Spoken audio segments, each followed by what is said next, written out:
नवीन सर्व दुचाकींना ABS आणि 2 helmet सक्तीचे. केंद्रीय परिवहन मंत्रालयाचा मोठा निर्णय. रस्ते अपघात नियंत्रणात आणण्यासाठी केंद्रीय परिवहन मंत्रालयाने आणखी एक महत्त्वाचा निर्णय घेतला आहे. वाढते रस्ते अपघात, त्यातून होणारे मृत्यू याला आळा घालण्यासाठी केंद्रीय मंत्रालयाने हा निर्णय घेतला आहे. 1 जानेवारी 2026 पासून बाजारात येणाऱ्या नवीन दुचाकींसाठी ABS सक्तीचे करण्याच्या निर्णयाला मंजुरी देण्यात आली आहे. त्याचबरोबर नवीन दुचाकींसाठी 2 हेल्मेटही अनिवार्य करण्यात आले आहेत. सध्या ABS 125 cc इंजिन क्षमता असलेल्या दुचाकींसाठीच सक्तीचे होते, पण आता सर्वच प्रकारच्या इंजिन असलेल्या दुचाकींसाठी हे सक्तीचे करण्यात आले आहे.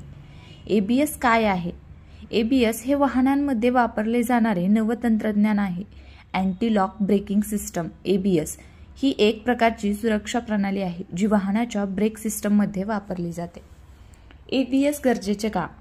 अचानक वाहनाचा ब्रेक दाबल्यावर चाके लॉक होऊ नयेत, तसेच वाहनांचे संतुलन बिघडू नये किंवा वाहन घसरू नये आणि संतुलन बनून राहावे म्हणून ABS गरजेचे आहे.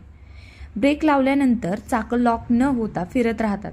तसेच रस्ता ओलसर किंवा घसरट असतानाही वाहनावर नियंत्रण ठेवता येते आणि वाहनाचा अपघात होण्यापासून टाळतो, म्हणून ABS गरजेचे आहे.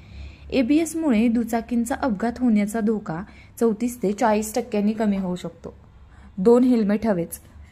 केंद्र सरकारकडून ABS बरोबरच नवीन दुचाकी घेताना 2 BIS प्रमाणित हेल्मेट देणे अनिवार्य केले जाणार आहे. सध्या एकच हेल्मेट देणे सक्तीचे आहे. भारतात रस्ते अपघातात होणाऱ्या मृत्यूंपैकी 44% मृत्यू हे दुचाकी वापरणाऱ्यांचे होत आहेत. बहुतांश वेळा मृत्यू डोक्याला मार लागल्याने होत आहेत. त्यामुळे सरकारकडून या निर्णयाला मंजुरी देण्यात आली आहे. अशाच लेटेस्ट न्यूज पाहण्यासाठी GM मराठी न्यूज लातूर या आमच्या चॅनलला लाईक व सबस्क्राईब करा.